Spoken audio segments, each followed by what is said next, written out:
And we're live. Good evening, good morning, good night, whatever it is, wherever you are, welcome. And today, it's not going to be a fun one. It's going to be a pretty horrific one and a difficult one for me. Probably everyone who's listening, because Rob Reiner made films that changed my life. I think Stand By Me.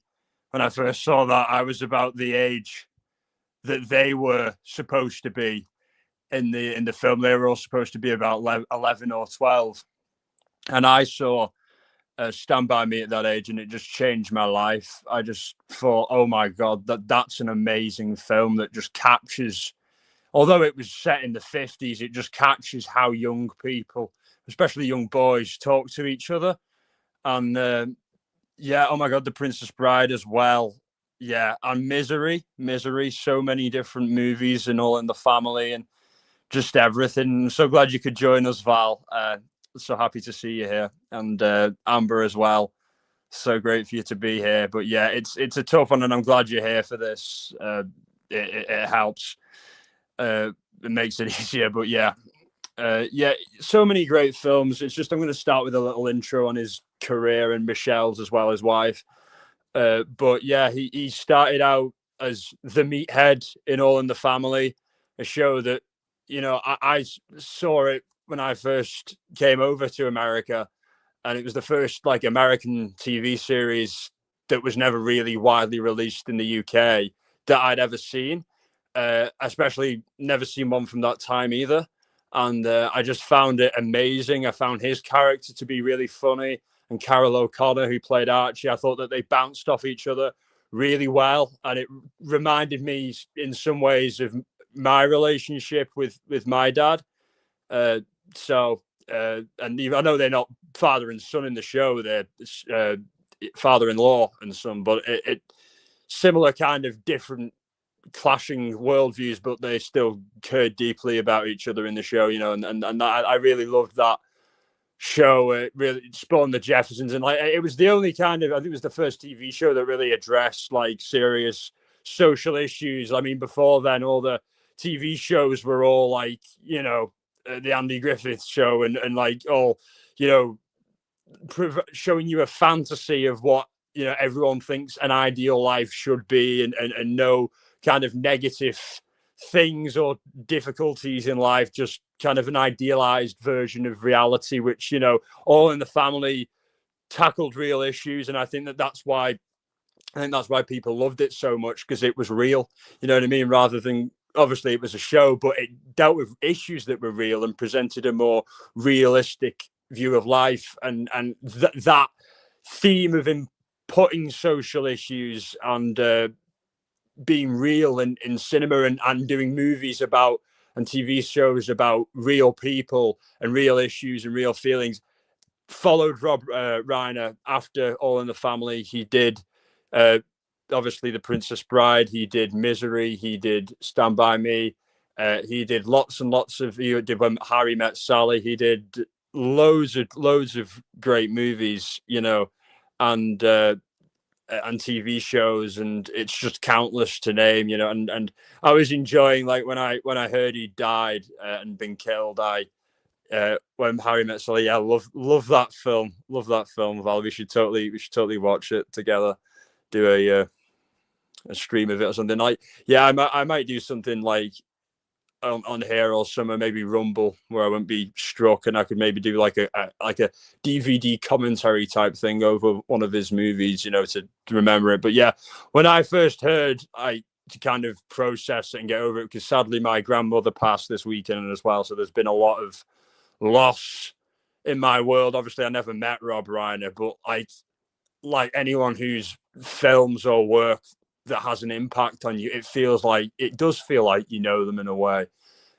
People talk about parasocial things and all that kind of stuff, but I don't see it that way. I feel like, and he would say as well, he put parts of himself into his film. But thanks Val. Yeah, it's not been easy. It's not been easy, but yeah, like, it was expected, and we've been kind of knowing that it was going to happen for a while. So was very sad. But yeah, there was closure. I got to speak with my grandmother over a call, and she heard my voice, and I'm glad I didn't see her at the very end though, because she was bedridden. I'd rather remember her, up and about and moving, and I have that memory of her, you know what I mean, and it's going to stay that way. So yeah, it's just been and there's been so many other things, and like shootings and attacks and all this kind of stuff. The world has been crazy, but yeah, I keep going. We keep moving forward. We confront it, we deal with it. But like the last thing I'm going to do is just not keep doing what I enjoy doing. I know as difficult as talking about this is, it's important to do it. You know what I mean? To confront what happened. And to come to terms with it. In regards to both my grandmother and the situation with the Reiners and everything else going on. But yeah, Rob Reiner's career stretched 60 plus years. Yeah, 60 years. And not many people can say that. And coming from a showbiz family already, in the shadow of Carl Reiner, his father, who only died a couple of years ago. Like that's an immense thing, because I was watching an old interview where Rob Reiner was talking that he knows Michael Douglas as well. And Michael Douglas, same situation. His father was a very famous actor.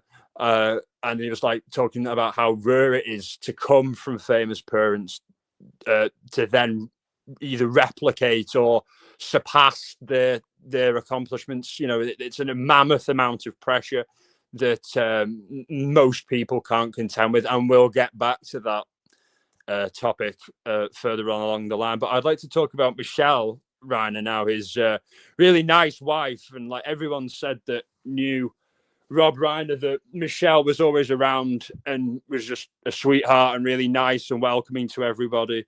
And Michelle was a photographer, and she actually photographed Donald Trump for his book, The Art of the Deal. And despite that, we'll get onto some of the nasty things that he said about them later on, but we'll try not to focus on that now.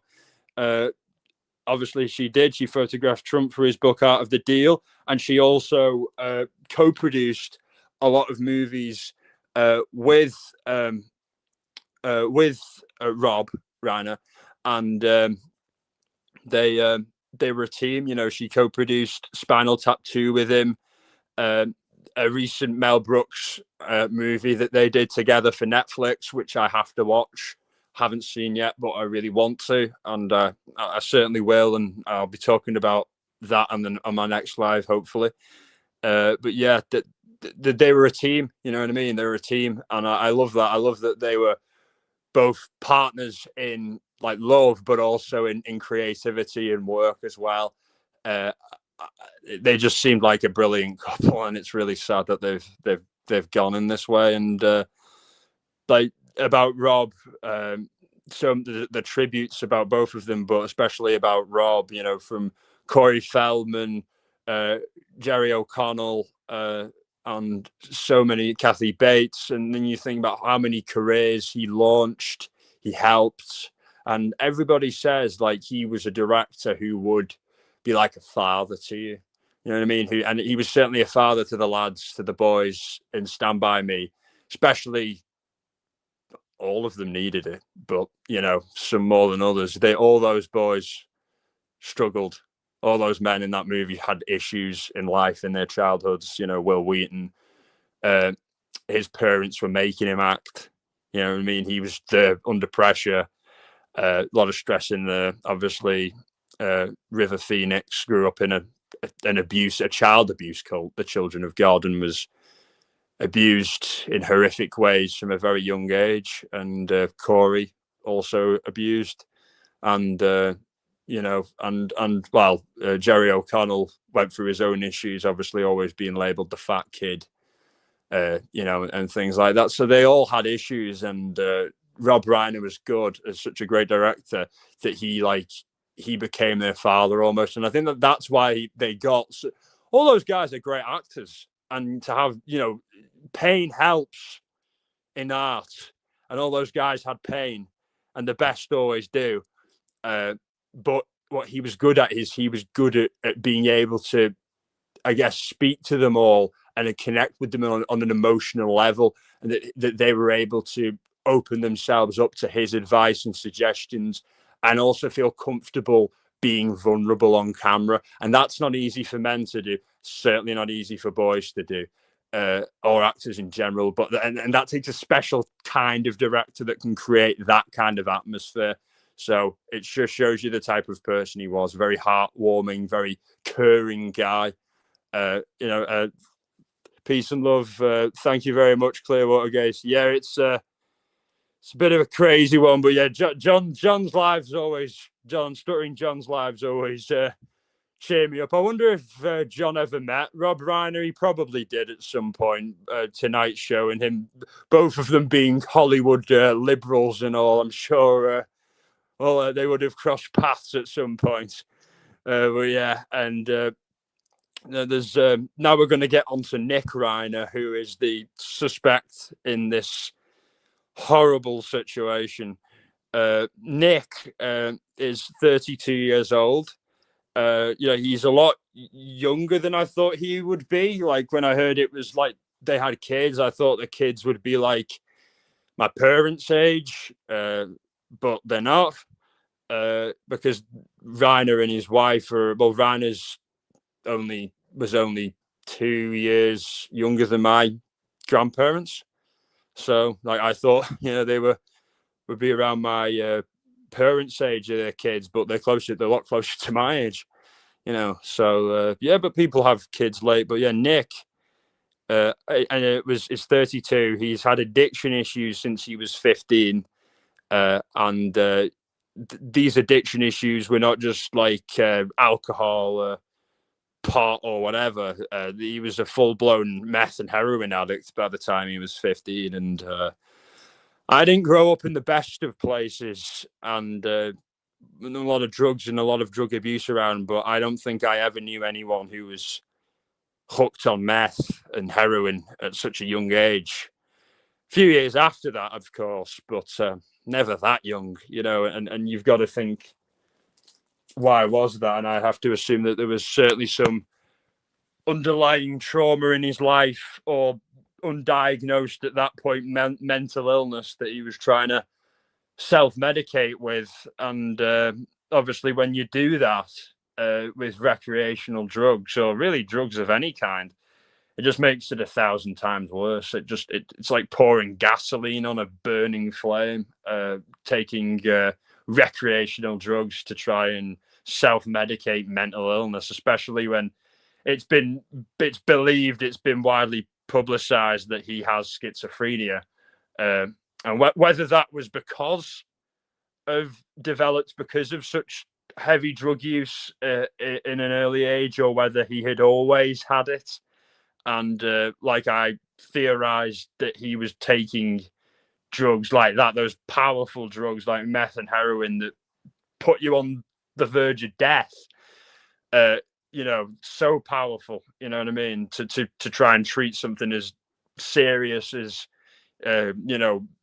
damaging as torturous as schizophrenia. No one, I've read about it a bit, but, I'm no expert, and I don't know anyone who has it. But like, from what I've heard, it sounds like the worst mental illness you can get. It's incredibly hard to manage without proper medication and care, and it's hard to detect at early ages as well. So, it seems like that is why he was using at such an early age. This is just me speculating. I could be completely wrong, but others have speculated that he felt pressure to live up to his father and in his grandfather's name.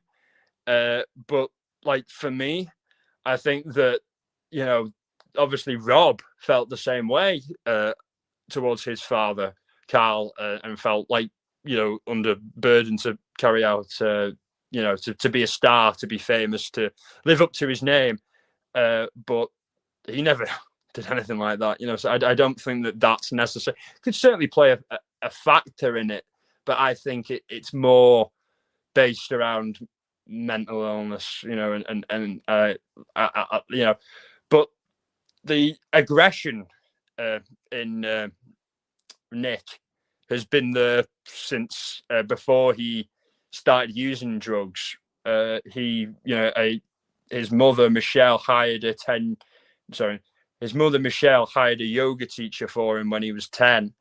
And they were using different methods to deal with his anger issues as a child. They'd like smash up the home from a very young age and have like public outbursts and things like that. So she had tried a lot of different things, therapists and all that, and it wasn't really working. So she tried a yoga teacher to come in and do yoga with him. And the yoga teacher was just like, she tried as best she could, but she'd never seen someone so like violent, and to see it in like a child, it was pretty terrifying, and she felt awful for him and the family. It's and a lot of other people had seen that who were close to the Reiners who were speaking out now.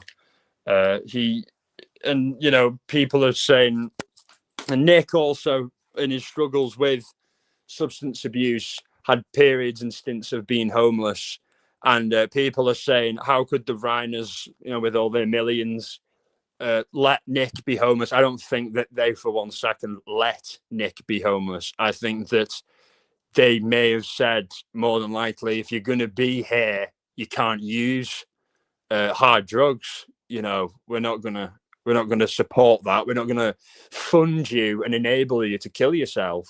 You know what I mean? It's just not what a parent should ever do. And I think that that's possibly why he went out on his own and decided to drift and do it that way and be homeless and live like that.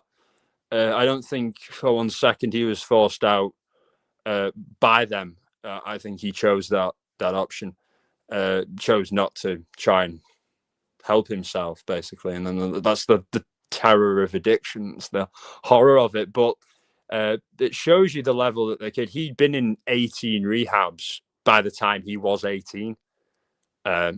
So that's on average one a year of his life.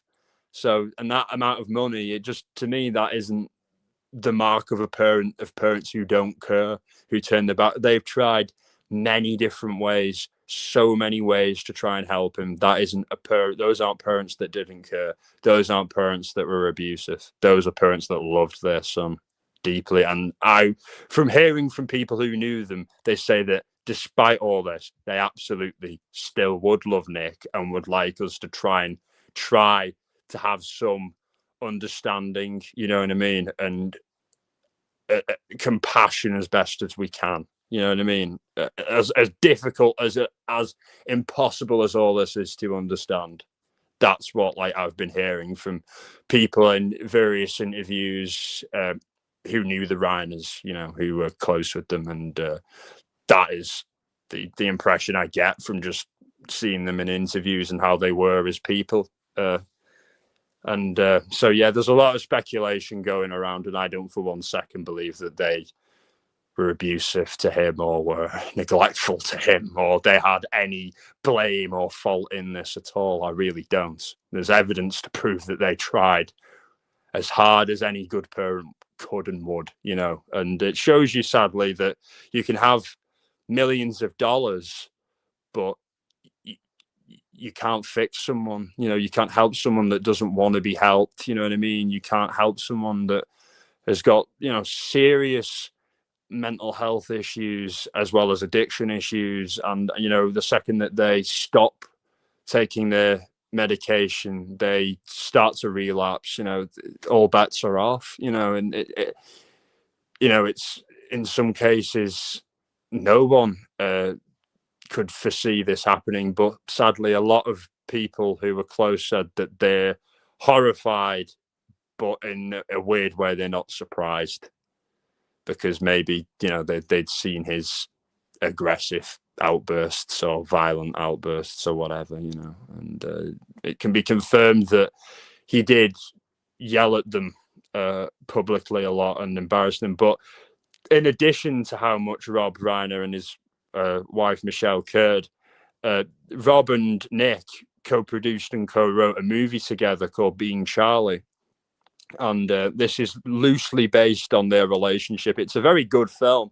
It's about a politician who is kind of based on Reiner, and loosely, and also the son Charlie, which is based on Nick, and he's a drug addict, struggles with mental health issues, and it's about the conflict between addicts and their parents and their loved ones, and about how the understanding can be bridged, and about the complexities of that relationship, and about how these addict relationships work. It's free on YouTube right now. I watched a little bit of it this morning. That's brilliant, Val. I'm so glad you did. I think it's a really powerful movie, and someone who's I myself, I make no bones about it. When I was not even an adult, I was struggling with substance abuse issues. I had drug issues from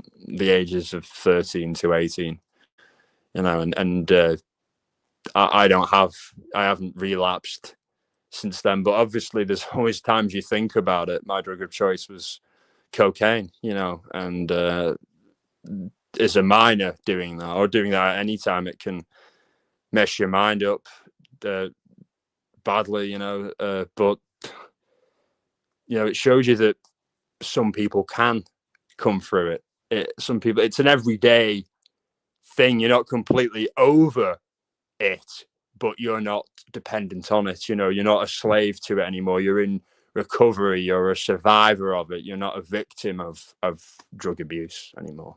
You're a victim when you're using, and I'm not. And sadly, some people can do this and some people can't. You know what I mean? And when some people relapse, it's nowhere near as, obviously it's they're danger to themselves, but they're not always a danger to others. But when you start using drugs like methamphetamine and heroin, or more so methamphetamine, and have mental health issues like schizophrenia, like Nick has, it's like a recipe for disaster. You know what I mean? And I'm just lucky that I never developed any kind of thing like that as a result of my substance abuse. And but yeah, the movie is really interesting, and it shows you like what Rob Reiner himself, because Nick wanted to be a screenwriter, he encouraged him to do this. Nick, the story of how it got written initially was Nick was in a rehab, and there was a guy there, and they started speaking to each other about like their experiences. Like the guy was from a similar background to Nick, had a famous, well, not really famous, but wealthy parents, and was struggling through addiction issues. And they were just talking about like the different things about how it can affect your parents and the way your parents are viewed socially, and all this kind of thing, and the impact on that. And that's how that started. And then Rob encouraged it. Rob helped fund it. Rob gave it the green light, helped co-write it with him, helped co-produce it with him, really helped him on this. And for me, that's not the mark of a parent that doesn't care at all. It just isn't. It's the mark of someone who is deeply loving and wants to help their son. You don't. If he was neglectful, he wouldn't for 1 second have helped and enabled his son to have a movie come out. And it's really sad, because I've been watching interviews about each other at the time. It's a movie, Amber. It's not a documentary, but I know it sounds like a documentary, but it's a movie based on the life, based on like Nick and Rob's relationship. But it's like a politician and a politician's son. But it's similar, but it's inspired by that. So you can certainly gain a lot, and also gain a lot of knowledge about addiction and mental health issues in general. And I think that the only good thing that's come out of this case is that it is making people have these conversations and to like reflect about addiction and addict behavior, and also violence within the family, and these kinds of things. It's horrible things to have to talk about, but important, you know what I mean, to help try and prevent these kind of things from happening. But yeah, now I'm going to discuss the events, the murder events. Check it out on YouTube. Yeah, absolutely. You should totally check it out. I totally recommend it. And I'm so glad I'm so glad you're all here for this. It's really, it's a lot easier doing it with you guys here. Yeah, so thanks for being here. So now I'm going to get into the murder events. So apparently, the Reiners, including Nick, I don't know if there are other kids with her. I'm assuming so because Romy and Romy lives on that on the property with the Reiners. It's a huge, like, $13 million estate or property that they own in Brentwood. Really nice area, Brentwood. Quiet, like it's almost like a community onto itself. I've been told it's kind of removed from the kind of hustle and bustle of like Beverly Hills and things like that. So like I think a lot of older celebrities live around there because they want to lead a slower life, as you can imagine, and be hassled less. But yeah, the Romy lived there, and I'm not sure if I think his other son had recently moved back in as well. So I'm assuming that they all went as a family, including the other siblings, the siblings of Nick. And they went to Conan O'Brien's Christmas party, which is pretty famous in the industry as being something that happens every year. And like a lot of stars like to go and let their hair down because they don't have to, worry about, paparazzi or anything like that. It's all just stars there. But apparently, like, they all went, and Nick was acting odd with guests and was like staring vacantly into people's eyes, like kind of menacingly, and like was asking people if they were famous, kind of like just to annoy them almost, kind of being obnoxious. And that caused an argument between him and Rob and Michelle. And I think that they just tried to tell him to just kind of like, cool it down or like get yourself together type thing. And then they left early. They left the party early. And from then on, Nick rented a hotel room. And I think that's probably, I think more than likely, I mean, he may have just done it on his own accord. He wanted to maybe get away from his parents. But I think it's more than likely that they said, look, we don't want you staying at the house tonight when you're like this. We just need a bit of space. Go take some money and stay at at the hotel and just kind of calm down and come back and talk to us when your head's clearer, and a speculation that he may have been using as well. So that may have been the cause of his odd behavior, as well as, what later happened, of course.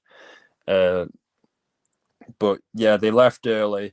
Nick had his rents out his hotel room, and I think has his hotel room, and then at some point it's alleged that he returns to the Reiner's house and gets in, without triggering security. Probably would know the way to do it, obviously, because he'd lived there, or would know a way to get in without alerting them, because they were found in their bedroom. So I mean, there is always a chance that he said, "Can you let me in?" and then it happened. But I'm more inclined to believe that he snuck in and they were killed in their beds when they were sleeping, and their throats were slit. And I think to do that to anyone, but your own parents, I just can't. I can't imagine. I just can't imagine. Like, so up close and personal, and you have to look the person in the eyes to do it. I just don't know how he could do it, without being severely mentally ill and on drugs. No one in their sane mind could do that. Like, no one. You know, it's I have spoken to people who were, you know, severely abused by their parents. You know what I mean? I don't have the best relationship with my parents, but I could never imagine wanting to harm them. You know, for all their faults, I still love them. You know what I mean? And I don't think for one second that the Reiners did anything to Nick that could ever have, you know, led him to that. You know, I think that this was all in his troubled, really troubled and sick mind, and I don't think that he'll. The hotel said he seemed to be. Yeah, absolutely. I think that very likely that he left, went to the hotel, had either scored before and then started using because he knew he couldn't use at his parents' house because they'd want to kick it, they'd kick him out, and they wouldn't have it there. So I think that he went to the hotel to obviously because I think that they told him, you know, we kind of don't want you here tonight, and then he probably bought some meth or some more meth, and was tweaking out, and then thought, right, in this stupor, I'm going to go back there and I'm going to get them, or I'm going to show them, you know what I mean? And whatever delusions going on in his mind. Oh my God, yeah, same Romy. Yeah, Romy found them. She a masseuse was Rob had scheduled massages, I think, for both him and Michelle, and the masseuse was like at the door and she couldn't get in, and then she contacted Romy, and then Romy was calling them a bunch of times and couldn't get through to them. And Romy, like, you can watch Romy's TikTok, Romy Reiner's TikToks, and she's like interviewing her dad, and she has a really close relationship with Rob. And just like talking about stuff like you talk about with friends, like she's talking about Brazilian butt lifts with him and making all kinds of jokes. And so he would use meth. Nick, yes, he that meth and heroin were his drugs of choice. But like he'd been clean, relapsed a bunch of times in his adulthood. Over the last 10 years. It's 10 years since that movie came out, Being Charlie. And since then, he'd been apparently been doing good for a while and was only smoking weed and taking Adderall, but still, any kind of substance for someone who's schizophrenic, it's not good. You shouldn't take, if you're diagnosed schizophrenic, your days of partying are over, you know, for your own good. For your own brain's good, you've got to just not do those things anymore, like weed, booze, Adderall, anything. Just take what you're prescribed, you know what I mean, and stick to it is my advice.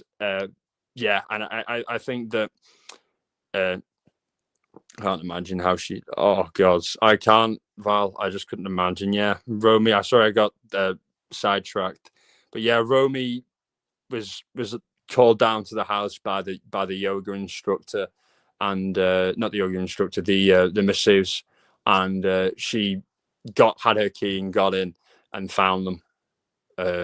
And there is mixed reports saying that Michelle was still alive, but apparently Michelle was dead when EMTs arrived. So maybe Michelle. There's stories saying that Michelle was still alive when Romy arrived and found her and was able to say it was Nick, but apparently that's not true. Apparently they were both dead, and Romy just said herself that Nick should be looked at because he's violent, because he's been violent in the past, you know. And obviously she must have probably have been there, if not heard about what happened at Conan's party. So yeah, I can't imagine either. The first thing she did after she called the EMTs was she called Billy Crystal, family friend, and he came over and he comforted her, you know, and his wife was there as well. And then Billy Crystal has known Rob Reiner for since All in the Family. They met on All in the Family in the 70s,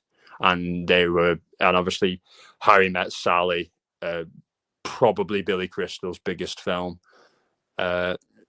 you know, so that they were tight as tight could be, you know, and he's just as devastated. Larry David came out as well, because Rob Reiner, many people forget, he was involved in producing Seinfeld and was very pivotal to Seinfeld even being allowed on air. You know, Rob Reiner had to fight for it because the network executives weren't buying that type of comedy, you know, and thankfully they did, you know, because as a real winner of a show, it's probably one of the best performing shows ever. You know, it never really dipped in ratings. You know, it went out on a high. You know, it wasn't cancelled. So, yeah, launched many careers.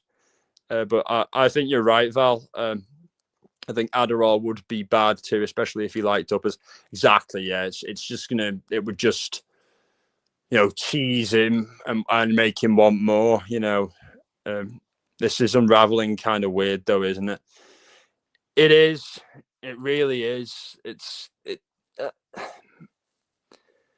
just so bizarre, and it's just so sad, and it's difficult for us to even understand like how Nick's mind was worked. But like, obviously we don't 100% know it was him. He's accused, and he's still, as far as I know, he's not had the formal indictment at the court hearing read to him yet. He was supposed to have that today, but his new attorney, Jackson, who we know from the Karen Reid trial, and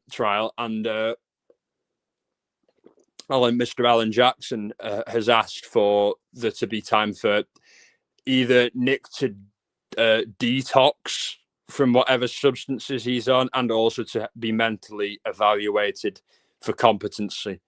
And that's the next stage. And personally, I don't think that this will be a guilty situation. I think that he will get insanity, because you have to be insane to kill your parents. Obviously, premeditation is important, and I think that there was a level of premeditation. You've got to think: did he have the knife on him? Did he take the knife from the home with him to the hotel, or like was it his personal knife for protection? Like that is an important thing. Or did he get to the home without the knife and then took it from the kitchen because some crazed impulse came over him? You know what I mean? If there is a level of planning, that defense, it's not really a defense, but that outcome probably won't happen. So it's up in the air. But personally speaking, I don't think you're sane if you're doing things like that. And it's not like he was doing it for like inheritance or anything like that. It's not like he made any real attempts to hide it or make it look like it was somebody it wasn't, you know. And his actions, obviously I'm saying he's not confirmed to have done it, but his actions in the aftermath speak volumes. You know, he disappeared, took the train across LA to near UCLA campus and was found in a park nearby. So, you know, if he had nothing to do with it, he'd still be in his hotel room strung out. Like, oh my God, what happened to my mum and dad? Who could have done this type of thing? Like, but, you know, the same with OJ's reaction to what happened. Obviously, he got off, but, you know, I think actions speak louder than words. Yeah. And I think that his actions are certainly suspicious, very, very suspicious. And you have all the context as well. It's just insane, really insane. And I back to what Val was saying earlier, I'm just so sad for all of the family, but especially Romy. She's only 28. And she's only just recently started her acting career. And she does hairstyling as well. She does lots of things. And she just seemed like from watching her TikToks with her dad, with Rob, she just seemed like a really happy, upbeat, nice girl. You know what I mean? That she'd been brought up really, really well. by her parents, you know, and was just really caring and compassionate. And I'm just heartbroken for her. I just really can't imagine. And I know that there's going to be loads and loads of people around her offering her sympathy and support. I just really hope that she knows that she's got it. You know what I mean? And that it's there from people she doesn't even know, who've been touched by the work that her parents did. You know what I mean? My life wouldn't be the same without watching Stand By Me. That film really put some things into perspective for me about my own life when I saw it at a very important time. So yeah, and for that, I could never thank him enough. It costs. It's a lot more valuable than just the cost. The amount of money I had to pay to rent the thing or whatever. It's something that is hard to explain. But yeah. Who would want to find their parents like that? Exactly. You know, it's a nightmare. You know I mean, to find them dead. I mean, none of it's going to be good, but ideally, you know, you'd like it to. They've passed away peacefully in their sleep of old age. You know what I mean? Like, that's the ideal way if there is one. But for them to have been, you know, stabbed, had their throat slit, stabbed a bunch of times. You know what I mean? It's just awful. But more proof of Nick being linked to it. The hotel staff said that his shower was in his room was covered in blood. So yeah, that says a lot. And the other brother seemed really happy and nice. Nick seemed to be the opposite. Yeah, you look at pictures of them all as a family, and like the other brother, Romy, Rob and Michelle, and also Rob's adopted daughter Tracy, that him and Penny Marshall, his first wife, adopted.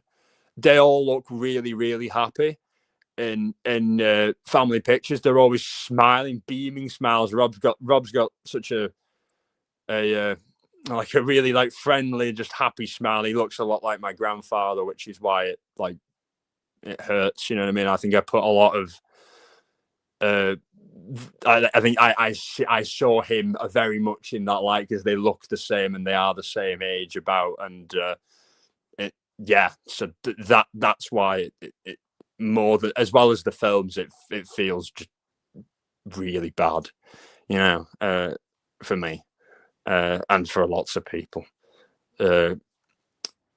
Yes, so brutally. I totally agree. It's just really sad, you know. And like I said, I hope the only good thing that can come of this is that these things can be prevented more, that more parents, you know, think about, you know, addiction and mental health in their kids or in spouses, whatever the dynamic is, whatever the situation is, that it raises more awareness of the seriousness of mental health and drug addiction. And obviously this is an overwhelming minority of cases end up like this, but you know, one is enough.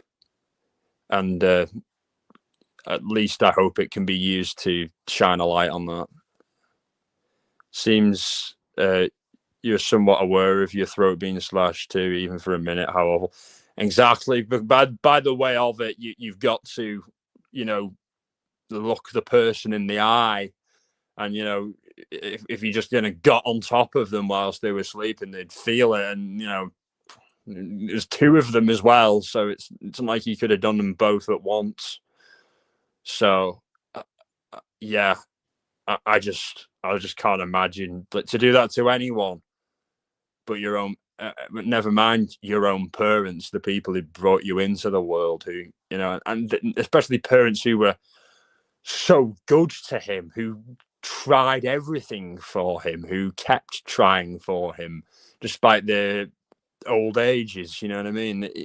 He's 32. It should be him looking after them at this point, and they're getting older. You know what I mean? He should be looking out for them, but that wasn't the case. And obviously they wouldn't have complained about that, because they loved him and they knew he was sick and he was ill. but it was hard for them. But one thing is that apparently recently the Reiners had stopped listening to professional help about Nick as much, and this isn't confirmed, but it has been suggested that maybe some were suggesting that he should be committed lately, and that they didn't listen to that. But like, I don't think that anyone should use that to guilt the Reiners or make them seem like they did something wrong. They said that they feel like they know their son the best, you know what I mean, more than any, professional can know them, you know what I mean, and to a degree, and I agree,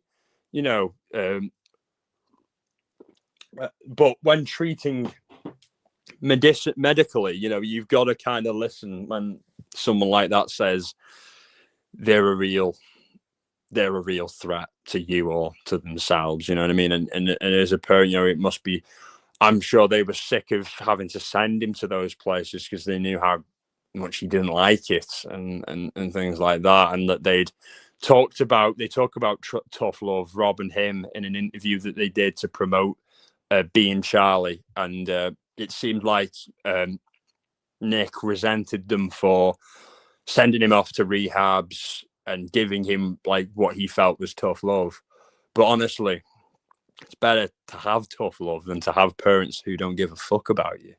You know what I mean? Like, and hopefully one day he realizes that, although it's too late.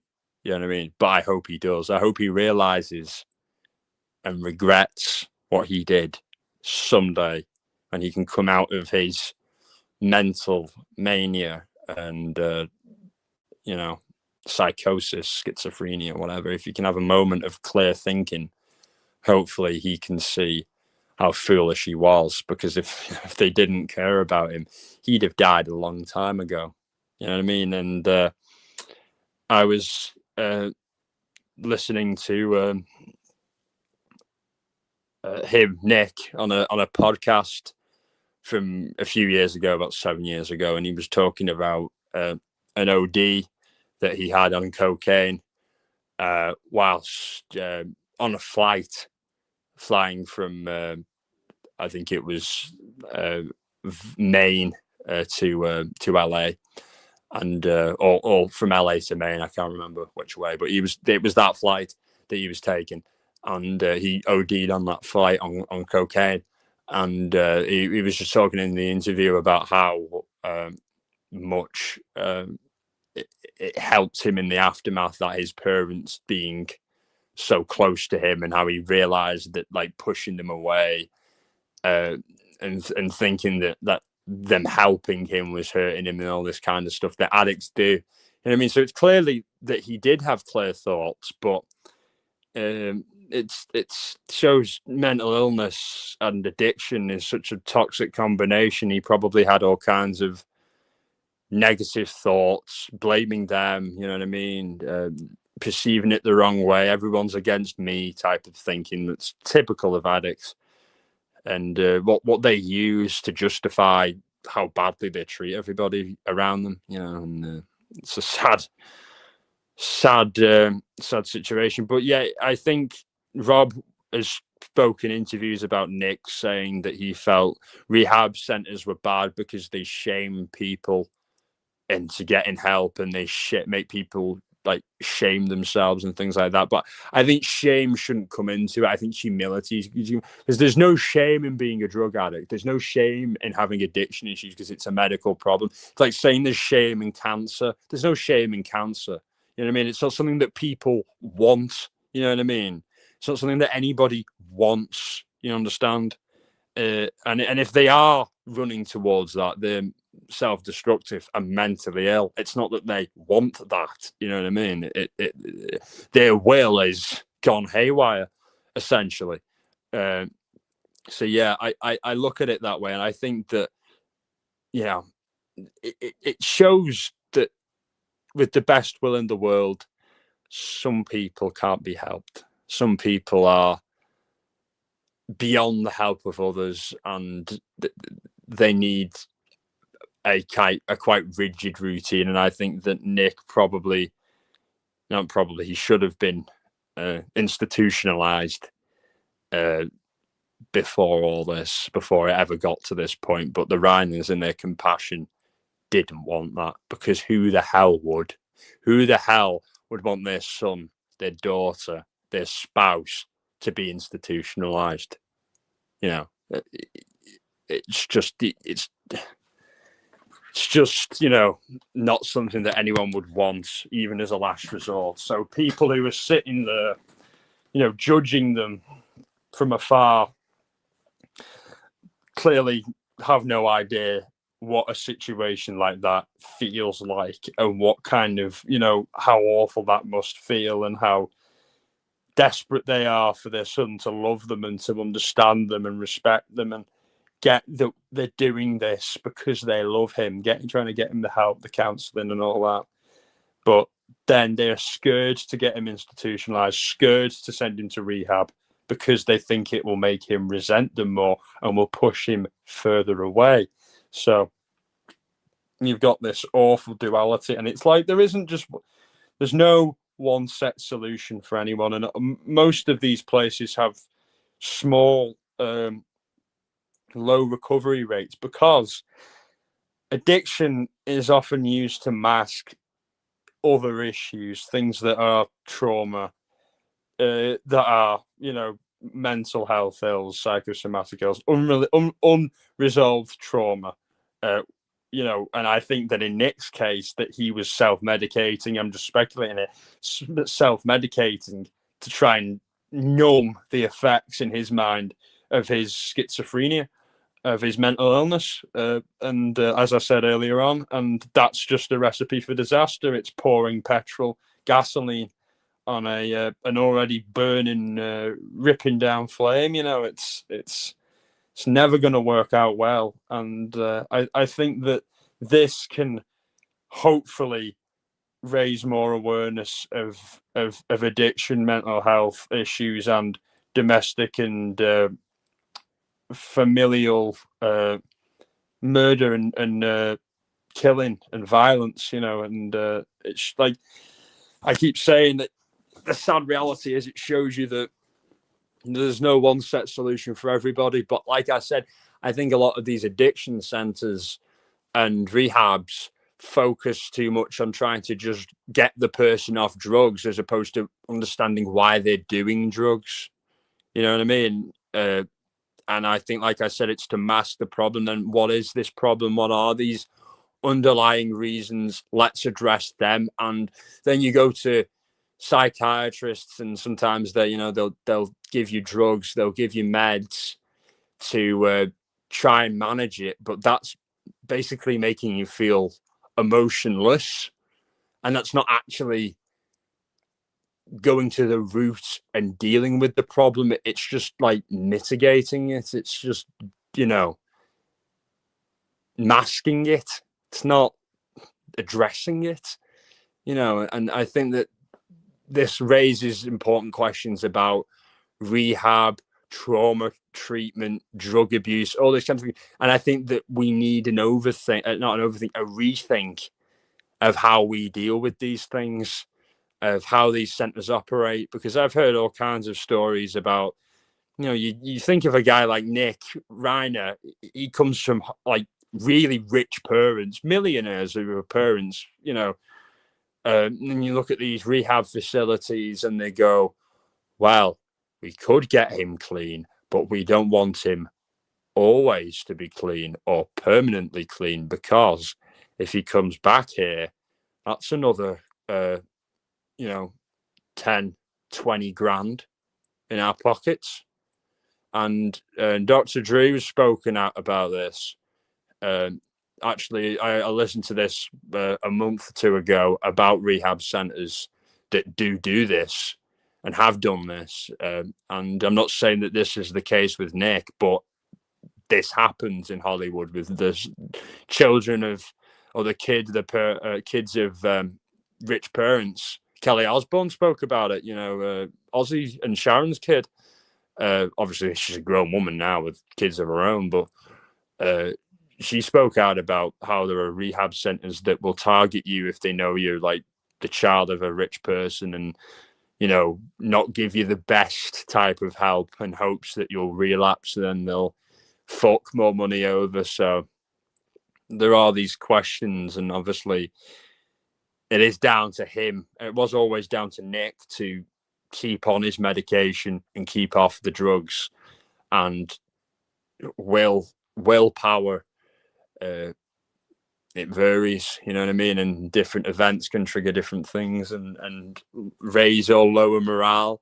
So it's all kinds of stuff. But yeah, I did say in the title that we would do a David update, which there is an update. An incinerator, a 55-pound incinerator, has been found on David's property, and I believe that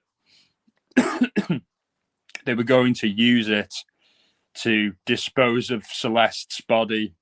They were going to cut her up, which they did do, and incinerate her, and then I think scatter the pieces around. Yeah, Amber, I'll either post it on a community. Oh yeah, I'll do a community post for it later and show you. But yeah, it doesn't look good. I mean, have you ever, Amber, just out of interest, have you ever rented or bought a 55-pound incinerator? Val, have you? I certainly have never bought an incinerator. I've never needed to buy an incinerator. And I think most people wouldn't. But welcome, Pointer Lover. I'm glad you could join us. We're not going to be going on for too much longer because Alex Erickson has her live in about 30 minutes. And I hope that you'll all follow me over there if you've all got time. And I'll be making sure to watch that about a new case that's been happening, which is an awful case about a woman who was murdered by her own mother, allegedly, and by her own boyfriend. So it's all kinds of crazy.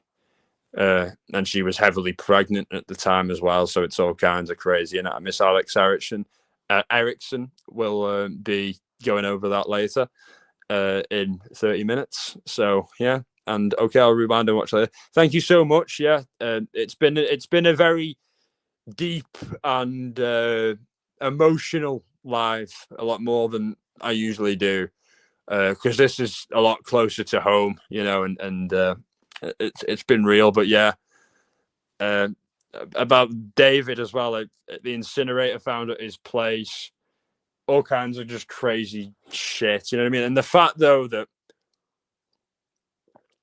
he needs to be charged because it's all there, you know what I mean? They're charging Nick, and there's just the same level of evidence, if not more, on David than there is on Nick. I'm really struggling to see why David hasn't been formally charged with anything yet. It seems like it's moving very slowly, and I'm baffled as to why. I really don't know. Like we discussed on my previous lives about there being issues between the coroner's office and the LAPD at the moment, and what kind of incompetence is that? You're both professional agencies who provide a key service to the public, but they're in some kind of spat over what, you know what I mean? Like what kind of nonsense is this? Like, Mayor should go down there and bust some heads together, but obviously she's not going to do that. And neither's Gavin Newsom. So, it speaks to the lack of leadership in California in general. And hopefully that can change one day. Obviously, Mr. Reiner wouldn't have agreed with that. He was a big fan of Mr. Newsom and was a very strong Democrat. But yeah,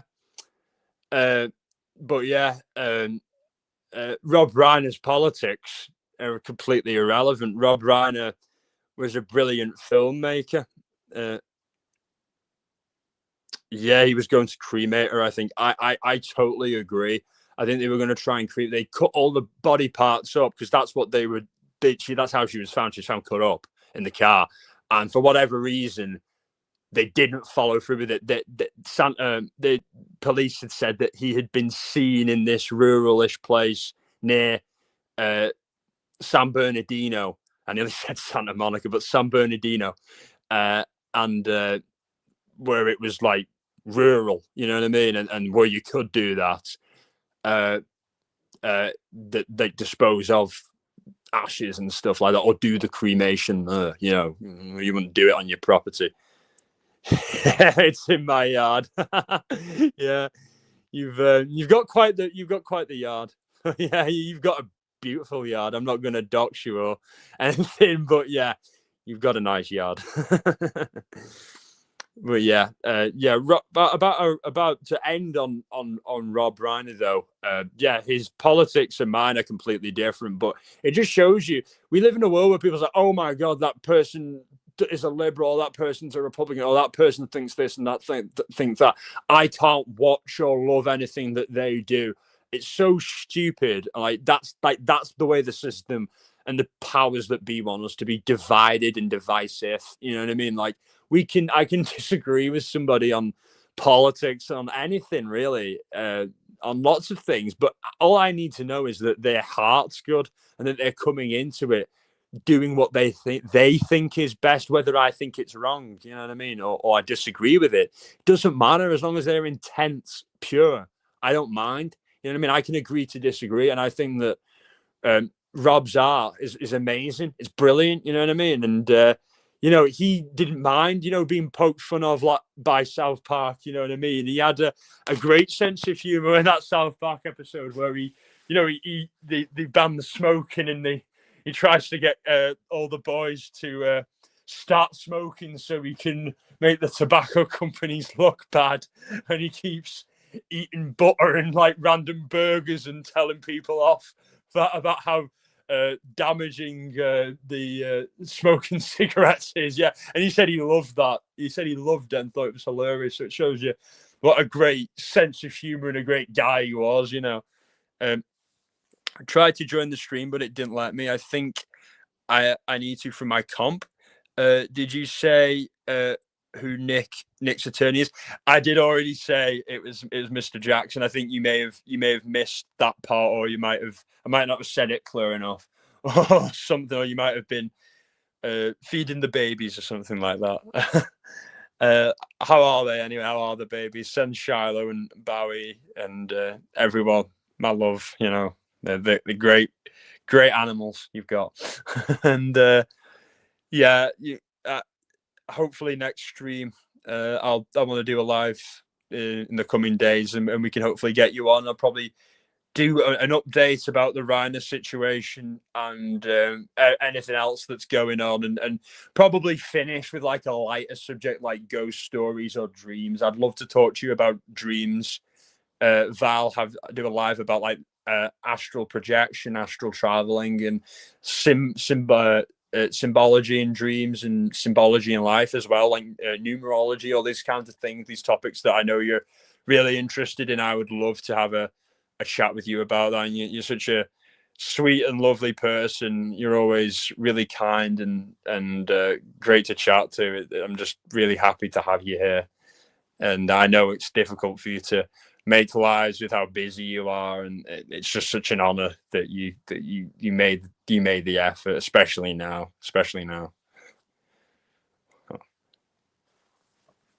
I missed it. Yeah, Barry and his a million dinners. Yeah. Oh yeah, you've got to let Barry have his buffet. I can't get in the way of that. Do you know any way I can get off this planet? Yeah. Hopefully in the next 10-20 years we can colonize Mars and try it again. You know what I mean? Let's try it again. Oh, you're welcome, Val. You're very welcome.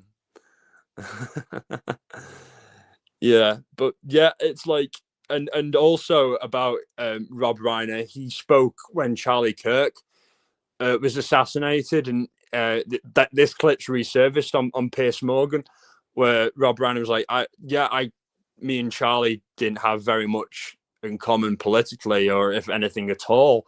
Rob was saying, but like, I was just traumatized and just heartbroken seeing that happen to him, seeing that had happened to him and his wife, and just talking about, like, he said as well, he said, although I'm Jewish, I believe in the teachings of Jesus Christ. I believe in forgiveness.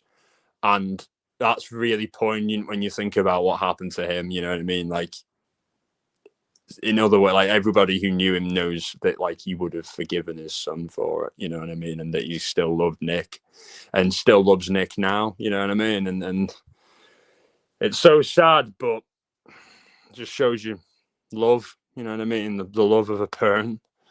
It should be unconditional. You know what I mean? And as hard as that can be, you know, they did that. They epitomized that, and sadly, you know, they passed for it, and it's just awful. It's really sad, but yeah, hopefully, but it just shows you. But yeah, and also Trump and his reaction to all this, when, you know, I'm something of a right winger, get pigeonholed in that kind of wing for most issues. I'm happy with it, to be honest with you. I wouldn't dispute that, but yeah, it's how Trump reacted to it was just horrific. You know what I mean? And I've never really been a Trump fan, shall we say. There's some things I think that he's done right, but like, this is just completely messed up. Like, this was a moment where he could have taken a high ground and been the better person, and been a better person. And it wasn't hard to do it. It wasn't hard. No one. He just put this statement out on Truth Social. It wasn't like he was interviewed and he said something stupid on the spot when his brain and the filter between his brain and his mouth wasn't working. No, he typed that up, and his advisors were like, "Yeah, that's a good idea." And then the White House reposted it on Twitter as well. So, like, who the hell has he got around him other than a bunch of yes men? And what the hell is he thinking? Blaming, you know, like the murder of Rob Reiner and his wife Michelle on Trump derangement syndrome. So in Trump's mind, that Nick did that because his dad wouldn't shut up about Donald Trump. Not because he was mentally ill, not because he had addiction issues, but because his dad upset and didn't like Trump and spoke about Trump being a danger. Yeah, because his dad, yeah, that's why. That's the kind of deluded narcissism that we're dealing with here. Completely deluded. And if all these Republicans who are absolutely up Trump's arse need to crawl out there and look at themselves and think about some humanity, and have some humanity, like Marjorie Taylor Greene and Thomas Massey, my favorite Republicans, my favorite politicians, are doing. Marjorie Taylor Greene said that Donald Trump was awful for saying that and taking advantage and trying to make a family who are grieving right now, many people who are grieving, a situation about himself. You know, and Thomas Massey said the same thing. So it's just insane. Like, how could he be so tone deaf? It's, for a man in business, a man who came from business, what kind of optics is that? You know what I mean? Like it's just, and if he thinks that that's going to gain him support, like, that's not the type of support you want from people who are, you know, who are that delusional and that, you know, cold. Yeah, it's just, 18 times, 19 times, like that's how many times he was in. 19 times before he was 18. And then that's not counting all the times after he was 18. He's 32 now, you know. So God knows how many actual times he'd been in facilities, either rehab or mental health ones. You know, it's just insane. But yeah, I'm still shocked that Donald Trump would say that. You know, you'd think that, you know, you everyone says, yeah, I'm not surprised he says dumb shit all the time, but yeah, with this, it's especially dumb, and it's especially, you know, gonna really hurt people more than anything else. It's really fucked up. It's really fucked up, and yeah, I don't expect it, but I hope that he comes out and he fucking really apologizes for that, and not that he would mean it, you know. It's just really shocking. And you know, other right wingers like James Woods loved Rob Reiner and heartbroken about it. And I'm assuming James Woods, who is a diehard Trump supporter, probably having some pretty difficult conversations with himself right now. You know, because James Woods was talking on an interview on Fox last night that I was watching, where he's saying that Ghosts of Mississippi, the movie that Rob Reiner directed that James Woods was in the 90s, that was like, that revived his career. James Woods said, my career was in the toilet. At that point, I wasn't being taken seriously by anyone. I wasn't getting any decent big roles anywhere, not even TV movies. And then Rob Reiner took a chance on me and believed in me. And then I had that belief in myself again.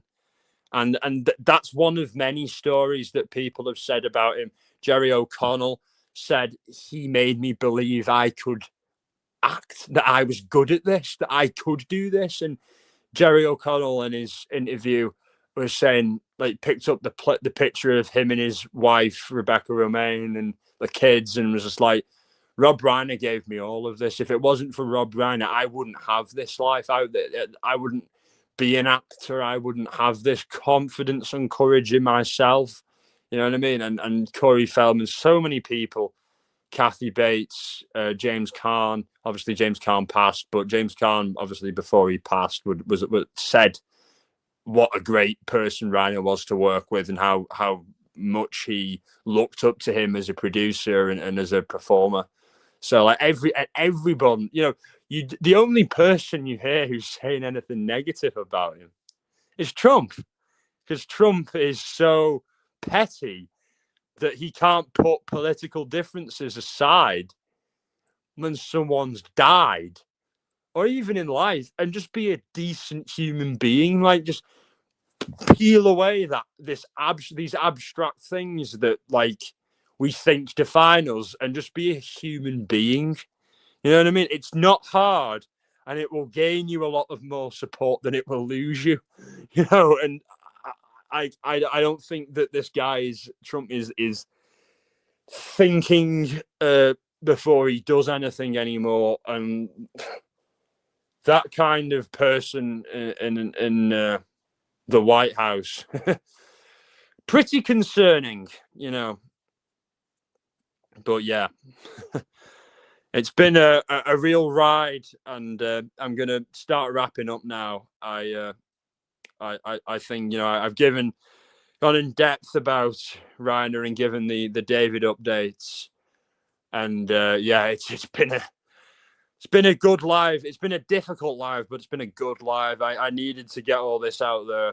I needed to get all this off my chest, almost, you know, and to kind of share all this so I'm not so affected by it and pondering it and thinking about it all the time. And it's just nice to know that other people, you know, are you know, just as, you know, impacted by his films and his work as I am, and just as, you know, positively influenced by something he did, and his wife as well.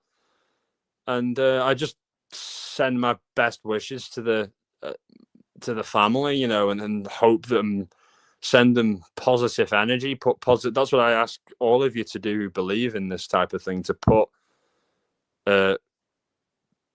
positive energy out there, and to just yeah. I completely agree, Johnny. I completely agree. He has become like a cartoon. He's become a caricature, a parody of himself. He's become Garrison. He's become Mr. Garrison. That's something Garrison would do.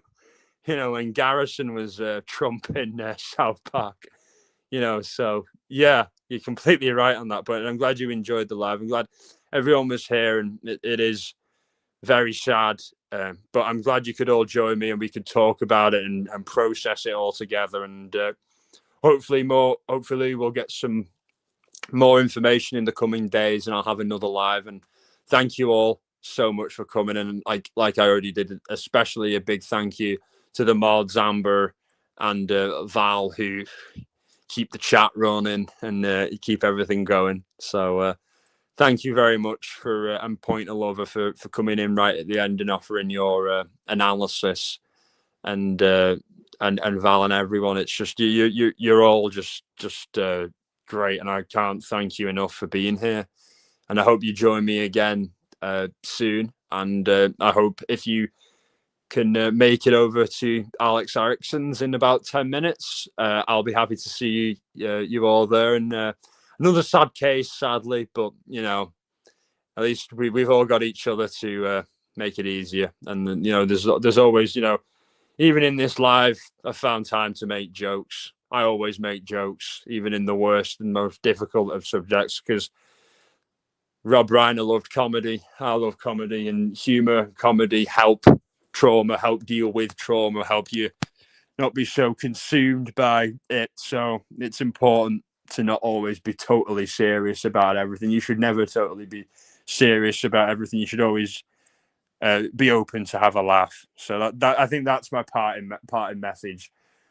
Try and do something after this live that makes you happy, makes you laugh. You know what I mean? Watch a funny movie of his. Watch Stand By Me. Watch something like that. Watch Rob Reiner's roast like I did. There's a lot of great stuff in there. Richard Belzer does an amazing job. So does Billy Crystal in the roast. It's on YouTube. Roast of Rob Reiner, absolutely hilarious, and I love watching that just after I'd heard it, because it helped me. I was just feeling so depressed and so sad and just so horrified, and just watching that, it just made it a lot easier to deal with. Have a great night, Jay. Thank you. Have a great night. Thank you, Jay. Bye, everyone. Oh, you're very welcome, Val. Have a great night, everyone, and so happy everyone could join us. And I'll speak to you all soon. Take care. Good night.